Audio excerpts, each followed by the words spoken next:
ಎಲ್ಲರಿಗೂ ಕೂಡ ಬೆಳಗಿನ ಶುಭೋದಯಗಳು.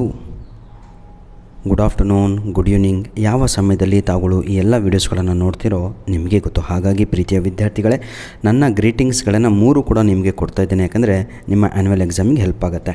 Any how, without wasting our time, let me start. ಇವತ್ತಿನ ದಿನ ಈ ಒಂದು ವಿಡಿಯೋದಲ್ಲಿ ನಿಮಗೆಲ್ಲರಿಗೂ ಕೂಡ 3 ಮಾರ್ಕ್ಸಿಗೆ ಬರುವಂತಹ ಗ್ರಾಮರು ನಿಮ್ಮ ಎಕ್ಸಾಮಲ್ಲಿ ಇದು ಕ್ವಶನ್ ನಂಬರ್ 11 ಅಂತ ಆಗಿರುತ್ತೆ. 11 ಕ್ವಶನ್ ನಂಬರ್ 11 ಯಾವುದು ಹೇಳಿ? Question number 11 clear all of you? Question number 11 ಏನಾಗಿರುತ್ತೆ? ಇದೇ ಆಗಿರುತ್ತೆ. ಏನಂತ ಇದೆ? Complete the following by fill in the blanks using the right form of the verb ಅಂತ ಇದೆ. ಹಾಗಂದ್ರೆ ಅರ್ಥ ಏನು ಅಂದರೆ, ಸರಿಯಾದ ವರ್ಬನ್ನು ಚೂಸ್ ಮಾಡಿ ಮಕ್ಕಳೇ ಅಂತ. ನೋಡಿ, right form of the verb ಅಂತ ಇದೆ. ವರ್ಬ್ ಅಂದ ತಕ್ಷಣ ಇಲ್ಲಿ ಬ್ರ್ಯಾಕೆಟಲ್ಲಿ ಕೊಟ್ಟಿರೋದೇ ಆನ್ಸರು. ನೆನ್ಪಿಟ್ಕೊಳ್ಳಿ, ಬ್ರ್ಯಾಕೆಟಲ್ಲಿ ಇಲ್ಲಿ 3 ಕೊಟ್ಟಿದ್ದಾರಲ್ವ, 3 ಡ್ಯಾಶಿಗೆ 3 ಬ್ರ್ಯಾಕೆಟ್ಗಳಲ್ಲಿ ಕೊಟ್ಟಿರುವಂಥದ್ದು ವರ್ಡು, ಅದು ವರ್ಬ್ ಆಗಿದೆ. ಈ ವರ್ಬನ್ನೇ ತೆಗೆದುಕೊಂಡು ಇಲ್ಲಿ ತಾವುಗಳು ಬರೀಬೇಕು, ಆದರೆ ಅದರ ರೂಪವನ್ನು ಬದಲಿಸಬೇಕು. How to write this answer I will teach you, ಆಯಿತಾ? Which is right? ಬನ್ನಿ, read this sentence. A new method of annihilate Basavayya was found by Tammanna. Songs mentioning Basavayya's meanness and cruelty dash sing ಅಂತ ಇದೆ. ಸಿಂಗ್ ಅಂದರೆ ನೋಡಿ, ಈಗ ಕ್ಲಿಯರಾಗಿ ಹೇಳ್ಕೊಡ್ತೇನೆ. 11A 11B 11C ಎಕ್ಸಾಮಲ್ಲೂ ಇದೇ ರೀತಿಯಾಗಿ ತಾವುಗಳು 3 ಆನ್ಸರನ್ನು ಬರೀಲಿಕ್ಕೆ 11A 11B 11C ಅಂತ ಬರೀಬೇಕು, ಒಂದೊಂದು ಲೈನ್ ಬಿಟ್ಟು, ಆಯಿತಾ? ಈಗ ನಮಗೆ ಬ್ರಾಕೆಟಲ್ಲಿ ಏನಿದೆ? ಫಸ್ಟ್ ಡ್ಯಾಶಿಗೆ ಸಿಂಗ್ ಅಂತ ಇದೆ. ಹಾಗಿದ್ರೆ ಸಿಂಗಿಗೆ ಪಾಸ್ಟ್ ಟೆನ್ಸ್ ಏನು ಅಂದರೆ ಸ್ಯಾಂಗ್ ಅಂತ, ಅದರ ಭೂತಕಾಲ. ಅದರ ಪಾಸ್ಟ್ ಪಾರ್ಟಿಸಿಪಲ್ಲು ಸಂಗ್ ಅಂತ ಬರುತ್ತೆ, ನೆನ್ಪಿಟ್ಕೊಳ್ಳಿ.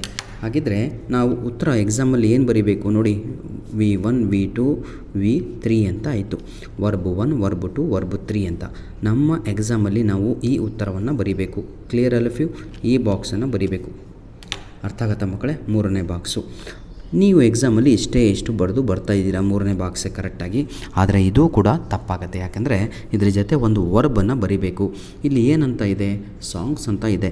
ಇದು ಬಹುವಚನ, ಹಾಗಾಗಿ ವರ್ ಅಂತ ಇಲ್ಲಿ ಬರೀಬೇಕು. ನೋಡಿ, ವರ್ ಸಂಗ್ ಅಂತ ಬರೆದುಬಿಟ್ಟು ಇದಕ್ಕೊಂದು ಅಂಡರ್ಲೈನ್ ಹಾಕಬೇಕು. ಸೇಮ್ ಪೆನ್ನಲ್ಲಿ ನಿಮಗೆ ಕಾಣಲಿ ಅಂತ ರೆಡ್ಡಿಂಗ್ ಯೂಸ್ ಮಾಡ್ತಾಯಿದ್ದೀನಿ.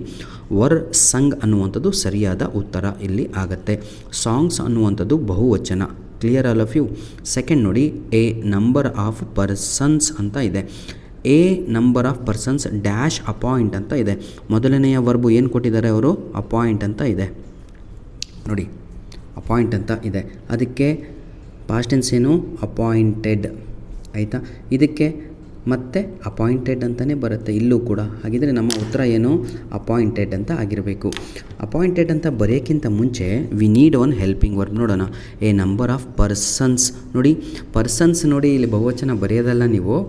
ಆ ನಂಬರ್ ಆಫ್ ಅನ್ನೋದೇ ಬಹುವಚನ. ಅದು ನಾನು ನಿಮಗೆ ಸುಳ್ಳು ಹೇಳ್ದಂಗೆ ಆದರೆ ನಿಮ್ಮ ಗೂಗಲಲ್ಲೋ ನಿಮ್ಮ ಮೊಬೈಲಲ್ಲಿ ಟೈಪ್ ಮಾಡಿ ನೋಡಿಬೇಕಾದ್ರೆ ನಿಮ್ಮ ಕ್ರೋಮಲ್ಲಿ ಆ ನಂಬರ್ ಆಫ್ ಅನ್ನುವಂಥದ್ದು ಸಿಂಗ್ಯುಲರೋ ಪ್ಲೂರಲ್ಲೋ ಅಂತ, ಇದು ಬಹುವಚನ. ಹಾಗಾಗಿ ಇಲ್ಲಿ ಬಹುವಚನ ವರ್ಬು ಬರಬೇಕಾಗತ್ತೆ. Past tense verb should come in this, ಆಯಿತಾ? ಅಪಾಯಿಂಟ್ ಅಂತ ಇದೆ, ಇದಕ್ಕೆ ಆನ್ಸರ್ ಏನು? ಅಪಾಯಿಂಟೆಡ್ ಅಂತ. APPOINTED ಅಂತ. Clear my dear children? ನೋಡಿ, ಈಗ ಇದು ಫಾರ್ಮುಲಾ ನೆನ್ಪಿಟ್ಕೊಳ್ಳಿ. ಏನು ನೋಡಿ?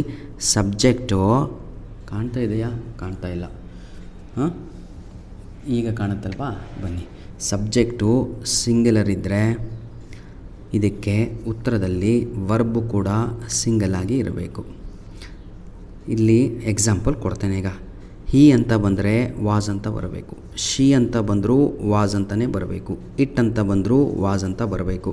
ರವಿ ಅಂತ ಬಂದರೆ ಸಿಂಗಲ್ ಅಲ್ವಾ ಅವನು, ವಾಸ್ ಅಂತ ಬರಬೇಕು. Clear all of you? ಅದೇ ಬಹುವಚನ ಆದರೆ ನೋಡಿ, ಈಗ ವರ್ ಅಂತ ಬರುತ್ತೆ, WERE ಅಂತ. ಯಾವುದಕ್ಕೆ ವರ್ ಅಂತ ಬರುತ್ತೆ? ದೇ ಅಂತ ಇದ್ದರೆ ವರ್ ಬರುತ್ತೆ, ಹೌದಲ್ವಾ? ಫ್ಲವರ್ಸ್ ಅಂತ ಇದ್ದರೆ ವರ್ ಅಂತ ಬರುತ್ತೆ. ಟೇಬಲ್ಸ್ ಅಂತ ಇದ್ದರೆ ವರ್ ಅಂತ ಬರುತ್ತೆ.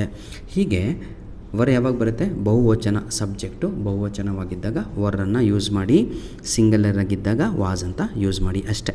ಹಿ ಅಂತ ಇದ್ದರೆ he was, she was, it was ಅಂತ ಬರೀಬೇಕು, ಆಯಿತಾ? ವಿ ಅಂತ ಬಂದರೆ ವಿ ವರ್, ದೇ ವರ್, ಹೌದಲ್ವಾ? ಈ ರೀತಿಯಾಗಿ ಬರೀಬೇಕಾಗತ್ತೆ. ಕ್ಲಿಯರ್? ಹಾಗಿದ್ದರೆ ನನ್ನ ಪ್ರೀತಿಯ ವಿದ್ಯಾರ್ಥಿಗಳೇ, ನಿಮಗೆ ಒಂದು ವರ್ಕನ್ನು ಕೊಡ್ತಾ ಇದ್ದೇನೆ. ಈಗ ಕಲಿಸಿದ್ನಲ್ವ 2 ಉತ್ತರಗಳು, ಹೌದಲ್ವಾ? ನಾನು ನಿಮ್ಗೆ ಪ್ರಾಮಿಸ್ ಮಾಡಿದೆ 5 ನಿಮಿಷದಲ್ಲೇ ಮುಗಿಸ್ತೀನಿ ಅಂತ. 5 ನಿಮಿಷದಲ್ಲಿ ನನ್ನ ವರ್ಕ್ ಆಯಿತು. ಈಗ ನಿಮಗೆ ಮೂರನೆಯ ಆನ್ಸರ್ ನಿಮಗೆ ಬಿಡ್ತಾ ಇದ್ದೇನೆ. ಹಿ ಡ್ಯಾಶ್ ಫೆಲಿಸಿಟೇಟ್ ಅಂತ ಇದೆ. ಫೆಲಿಸಿಟೇಟ್ ಅಂತ ಇಲ್ಲಿ ಬರ್ಕೊಳ್ಳಿ. ಫೆಲಿಸಿಟೇಟ್ ಅಂತ ಬರ್ಕೊಂಡು ಇದಕ್ಕೆ ಬಹುವಚನ ಏನಾಗುತ್ತೆ ಗೊತ್ತಾ? ಫೆಲಿಸಿಟೇಟೆಡ್ ಅಂತಲೇ ಆಗುತ್ತೆ. ಟಿ ಡಿ ಅಂತ ಸೇರಿಸೋದು. ಇಲ್ಲಿ ನೋಡಿ, ಫೆಲಿಸಿಟೇಟೆಡ್ ಕಾಣ್ತಾ ಇದೆಯಾ ಮಕ್ಕಳೇ? ಸಾರಿ ಆಯಿತಾ, ಕೆಲವೊಮ್ಮೆ ಕಾಣ್ತಾ ಇಲ್ಲ ಅಂದರೆ ಹೇಳ್ಬೇಕ್ರಪ್ಪ. ಪಾಯಿಂಟ್ ಇದು. ಈಗ ಉತ್ತರ ನಮ್ದು ಯಾವುದು ಇದರಲ್ಲಿ ಅಂದರೆ ಇದು ಉತ್ತರ. ಹಾಗಿದ್ದರೆ ಇಲ್ಲಿ ಡ್ಯಾಶಲ್ಲಿ ತಗೊಳ್ಳು ಏನು ಬರೀತೀರಾ ಅಂತ ನನಗೆ ಕಮೆಂಟ್ಸಲ್ಲಿ ಹಾಕಿದರೆ ಭಾಳ ಸಂತೋಷ ಆಗುತ್ತೆ. ವಿಡಿಯೋ ನೋಡಿದ್ದೀರಾ ಅಂತ ಸಂಪೂರ್ಣವಾಗಿ ಹಾಗೂ ಕಲಿತಾ ಇದ್ದೀರಾ ಅಂತಲೂ ಕೂಡ ಹೆಲ್ಪ್ ಆಗುತ್ತೆ. 3 ಮಾರ್ಕ್ಸು ಈಸಿಯಾಗಿ ತಗೊಳ್ಳೋ ಎಕ್ಸಾಮಲ್ಲಿ ಗೇನ್ ಮಾಡ್ಬೋದು, ಆಯಿತಾ? ಈಗ ಈ ಆನ್ಸರನ್ನು ಬರೀಲಿಕ್ಕೆ ತಗೊಳ್ಳು ಏನು ಮಾಡಬೇಕು ಅಂದರೆ ಫಸ್ಟು ಸಬ್ಜೆಕ್ಟ್ ನೋಡಬೇಕು. ಸಿಂಗ್ಯುಲರ್ ಆಗಿದ್ದರೆ ಏನು ಯೂಸ್ ಮಾಡ್ತೀರಾ, ಇದರ ರೂಲ್ಸನ್ನು ಇಲ್ಲಿ ಬರೆದು ಕೊಟ್ಟಿದ್ದೇನೆ ಅಲ್ವಾ? Clear all of you my dear children? ನೋಡಿ ರೂಲ್ಸನ್ನು ಕಾಣ್ತಾ ಇದೆ ಎಲ್ಲರಿಗೂ. ನೋಡಿ ರೂಲ್ಸ್ ಏನಂತ ಇದೆ. ಸಿಂಗ್ಯುಲರ್ ಸಬ್ಜೆಕ್ಟ್ ಇದ್ದರೆ subject, if subject is single, verb the following verb should come singular. Clear? If subject is plural form ಇದ್ದರೆ ಫಾಲೋಯಿಂಗ್ ವರ್ಬ್ ಏನಾಗಿರಬೇಕು? ಪ್ಲೂರಲ್ ಆಗಿ ಇರಬೇಕು. ಧನ್ಯವಾದಗಳು. All the best. ಚೆನ್ನಾಗಿ ಎಕ್ಸಾಮಲ್ಲಿ ಬರೀರಿ. 11ನೇ ಮೇನ್ ಕ್ವಶನ್ ಇದು, ಆಯಿತಾ?